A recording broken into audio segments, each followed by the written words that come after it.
खबरों के सिलसिले को हम आगे बढ़ाएंगे और ये खबर आप तक पहुंचाएंगे कराची से, जिसके इलाके फैरोजाबाद में नामालूम मोटरसाइकिल सवार मुलजिमान ने सुनार से तकरीबन 4 करोड़ रुपए लूट लिए हैं। तारिक रोड के करीब रात गए सुनार से एक बड़ी डकैती की वारदात रिपोर्ट हुई।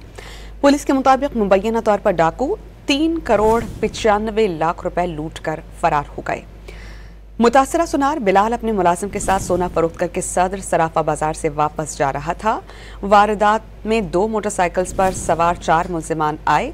पुलिस ने मौके पर पहुंचकर शवाहिद जमा किए और सुनार की मुद्दत में नामालूम मुलजिमान के खिलाफ मुकदमा दर्ज कर लिया गया है। करीबी सीसीटीवी फुटेजेस और दीगर शवाहिद की रोशनी में तफ्तीश का अमल जारी है। मुतासरा सुनार बिलाल अपने मुलाजिम के साथ सोना फरोख्त करके सदर सराफा बाजार से वापस जा रहा था। वारदात में 2 मोटरसाइकिल्स पर सवार 4 मुलजिमान आए। पुलिस ने मौके पर पहुंचकर शवाहिद जमा किए और सुनार की मुद्दत में नामालूम मुलजिमान के खिलाफ मुकदमा दर्ज कर लिया गया है। करीबी सीसीटीवी फुटेजेस और दीगर शवाहिद की रोशनी में तफ्तीश का अमल जारी है।